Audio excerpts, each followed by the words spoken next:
Update. Am I the a-hole for inviting my ex to my graduation? Original post. Hey there. My current situation got a bit complicated, but I really can't see if I did anything wrong, which is why I want to ask here.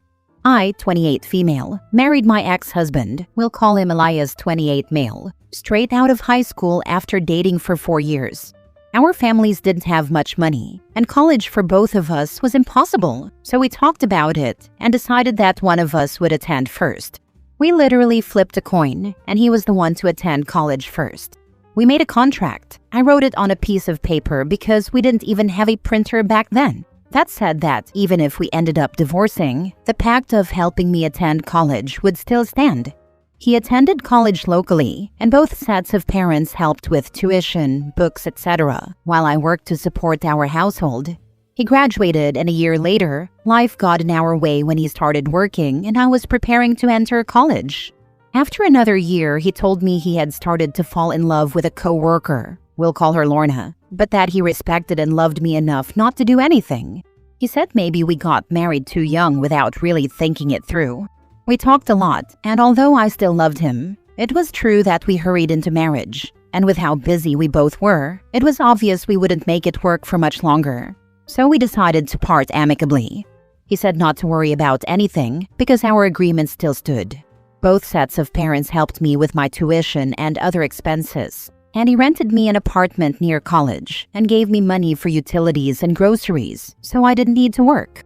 Well, fast forward to this year and I graduated. Yay! Elias moved far away for work and is now engaged to Lorna. I also attended college locally, so I still visit his parents and help around with chores or just keep them company. I had the date for my graduation and they gave me 4 tickets. But one of my classmates asked if I wanted hers too, because she was only inviting her parents. I was actually thinking about inviting Elias, so I said yes.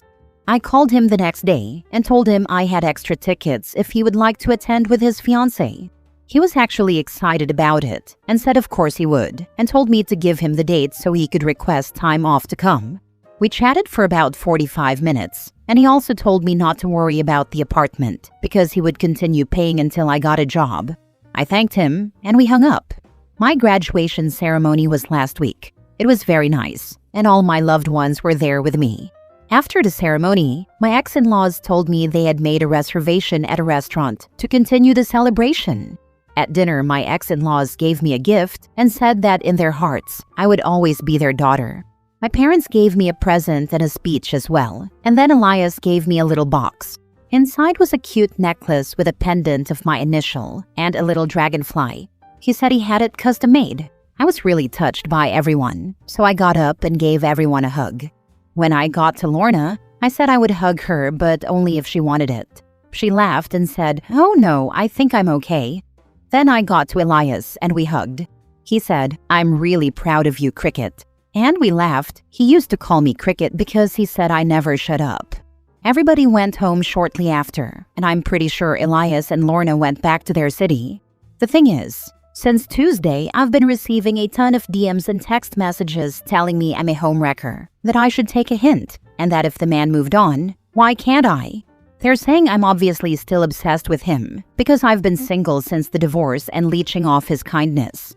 So clearly someone wasn't happy with our agreement or the reunion at my graduation. I don't know if these are all fake accounts from Lorna, or if it's Lorna and her friends, or just her friends taking matters into their own hands, but it's freaking me out, because they are basically calling me every name in the book. I talked to my parents about it, and they want me to tell Elias's parents to put an end to it, but I have the feeling that would only make everything worse. I really have moved on. I think of Elias as my oldest friend now, and the reason I've been single all this time is because my courses were really hard, and I didn't have the time or energy. I also wanted to give myself time to experience being single and living alone, because I moved from my parents' home straight in with Elias. So I really wanted to just be me and get to know who I am outside of being married at 18. I'm thinking of just changing my phone number and not giving it to Elias. But at the same time, I still don't have a job and he's paying for everything, and it feels bad icing him out. But was I really the a-hole for inviting him? I never thought it could be disrespectful to Lorna. But maybe it is? I'm really confused because I wasn't expecting such a bad reaction over a simple invitation. Now for the top comments before reading the update. I don't understand all the hate. I think it was a lovely gesture to invite them both.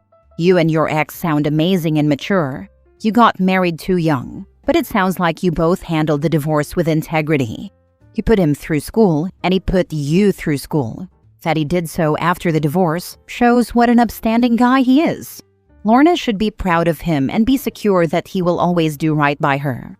Lorna needs to call off her flying monkeys.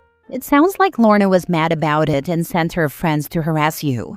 I'd forward all the messages to your ex and ask him if he can make this harassment stop. Congratulations on graduating and moving on with your life.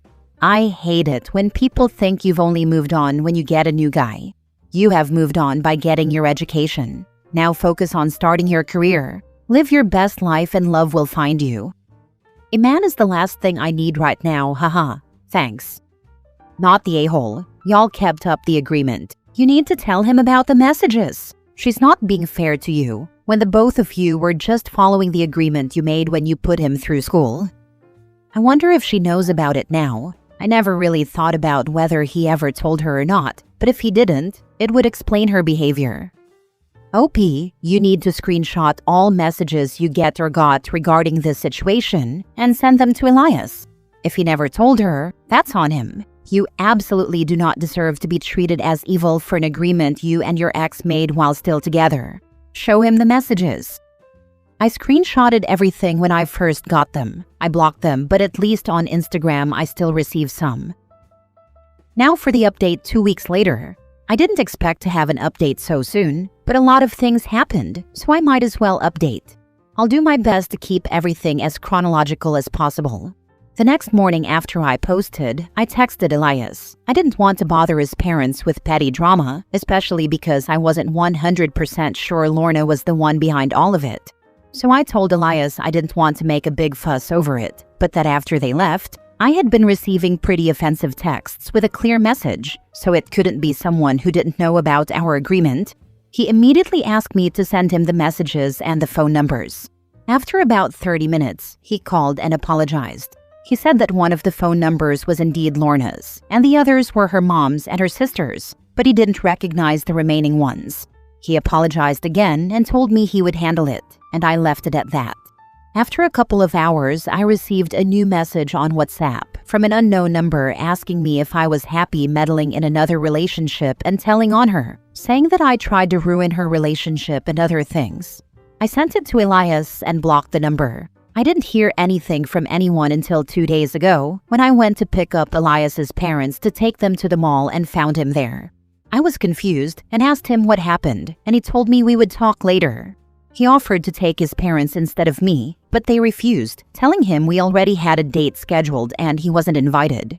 Yesterday, Elias asked if we could talk, and I said yes. We met at a cafe near my apartment. He wanted to talk at my place, but I declined because I didn't think it would be appropriate. We met and he said he had something to tell me about him and Lorna. I told him it wasn't really necessary because that was between the two of them, and he told me he had broken up with her. I was a little shocked, but also curious, so I asked if it was about the messages, because although I found them annoying and disrespectful, it didn't seem like enough to break up a relationship. He said not really, but that it was the last straw. He said he had wanted to move back for a long time to take care of his parents, but Lorna refused because I was always there. She said the only way she would move there with him was if he told me to back off, but he couldn't do that because he knew his parents wouldn't allow it. He then said they had actually been having a lot of problems because she was always bad-mouthing me and checking my social media even when he told her to stop. I told him he didn't need to tell me any of this. He got quiet for a long moment, then said, "I'm so sorry." I told him it wasn't really his fault, and he said he was sorry for our divorce. He said his relationship with Lorna hadn't been working for a long time, maybe even from the beginning, but he refused to break up with her because he felt he had to prove something, like he had to stay in that relationship, or else our divorce would have been for nothing. He said he was sorry he was too weak to fight for us, and that he got scared because all of his friends were living the single dream life, and he got jealous. He said he broke up with Lorna because he wasn't even sure if he actually loved her. After my graduation, they went home and she complained the whole trip. And then out of frustration, when she got home, she tried to break a little dragonfly figurine I had made for Elias on our first anniversary. I didn't even know he still had it. He said he got so mad and realized he had to end it because at that point, they were just ruining each other's lives. I didn't know what to say, so I just patted his hand and asked him about his job. He said he quit, but his supervisor told him to think about it and gave him vacation time for 2 or 3 weeks, so he's spending the holidays here. I told him not to think too much about the past and to just move forward, because what else do you say to that? Anyway, our parents apparently already made a whole arrangement to spend Christmas together. Even my sister is coming from another city, so that's nice, but it also gives me some anxiety. I think that's all. I don't think anything significant is going to happen after this, but I'll update again if something changes. Happy holidays, and thank you for all the support and advice I received here. Well, what an outcome. I think he needs to be unattached for a while and get some therapy, but I imagine it feels nice to be told that he made a mistake. Whatever you choose, OP, I hope your decision makes you happy. Happy holidays, and update me if something else happens.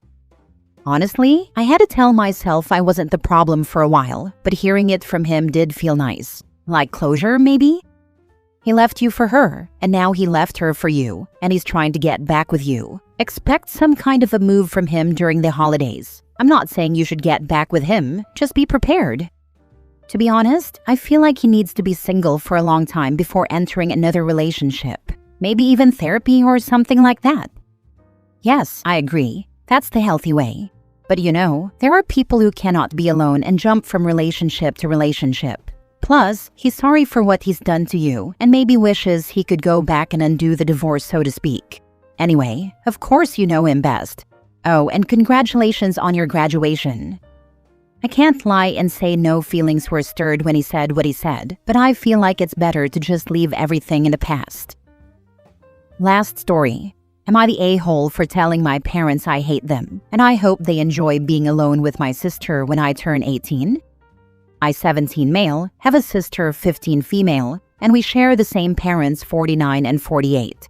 Our family has always been difficult. My sister was diagnosed with oppositional defiant disorder at a young age, and later, she was diagnosed with intermittent explosive disorder and another behavioral disorder when she got a little older. The people she has the biggest issues with are me, my dad, and our maternal grandma, who used to take care of us for our parents when they worked. She's not as bad with my mom as she is with the rest of us, but she doesn't listen to anyone in authority, and she was always in trouble for not listening to teachers or other adults in charge. She's been so violent since she was 6 that our grandma had to say she could no longer take care of the 2 of us after school. She was willing to keep taking care of me so I could get a break and my sister would have one less victim, but my parents said no way, either she takes both of us or none. So my dad quit his job and stays home to juggle everything with my sister. They get calls from her school daily, and she was expelled from 4 different schools because of her violence and behavioral issues. CPS has been in and out of our house, and my sister has been sent to facilities for extra help for kids with her kind of issues, but she never came back any different, and she steadily gets worse every year. I have been in and out of the ER a few times. A few months ago, I got so tired of everything that I went to my grandma's house and planned to stay forever, but I was forced back home, and CPS and the judge didn't think I needed to be removed from the home. My parents also really restricted my grandma's access to us because they were mad she went along with it. The caseworker basically let my parents off the hook because they put a lock on my bedroom door, but my sister has broken through 11 locks in the last couple of years on my door alone. She has also broken my parents' lock in their bedroom door a couple of times. My mom always acts like I'm being dramatic because I tell them I don't want to be afraid to sleep or let my guard down when my sister is home. But again, I've had frequent ER visits, and she has crazy strength when she gets really angry. She's not afraid to be violent in front of other people, and she has no respect for anyone. I've been struggling with my anger since I was forced to move back in. I hate seeing my parents' faces, and when they act like I'm not supposed to be angry, it makes it worse. We got into a fight 2 nights ago because I stay out of the house basically all day, and I work my butt off, so I have a good reason not to be here. They told me I can't keep avoiding my family, and that running away was never a good answer, and I lost it. I told them I'll blame them if anything ever happens to me, and that I hate them, and hope they enjoy being on their own with my sister when I turn 18, because just like Grandma, I'll be done and they won't be able to do anything about it. They acted like I wished actual harm on them or something, because they freaked out when I said it. But the thing is, I meant what I said. I want nothing to do with them or my sister. I'd never let her back in the house if it were my choice. She freaks me out with how violent she gets, and other people have gotten violent back with her, and it did nothing to make her back off. She just attacked them harder. Am I the a-hole? Every time your sister does anything remotely scary to you, call CPS. Every single time. Even if they don't do something right then, it will accumulate, and your parents might get frustrated enough to let you go live with your grandma. Abandon ship as soon as you turn 18. Make sure you have your documents safe from your parents. Not the a-hole, and I'm sure you're counting down the days. Hopefully your grandma will take you in and you have plans for after school. Grandma would let me live with her anytime. It's my parents and the system who put an end to it. Otherwise, I could be safe with her right now. How long ago was your last court appearance? You should keep a voice-activated recorder with you whenever you are at home. You have less than 12 months to go at this point. If you moved out now, they would be unlikely to force you back. Also, do you have copies of your ER reports and the CPS reports? It was a few months ago. I don't have copies of any reports, and right now I don't trust CPS with anything. Their reports would screw me more after what they did, I feel like. I don't have ER reports or anything either. It's unfair that you have to feel unsafe in your own home, and your parents apparently think that's okay. It is not okay. Why are they so against you living with your grandmother? They use BS reasons like I can't abandon my family or that I'm their kid, not hers. But I think the real reason is that they want another person to be her target, so it's divided more, and not always on my dad primarily, and my mom a little at times.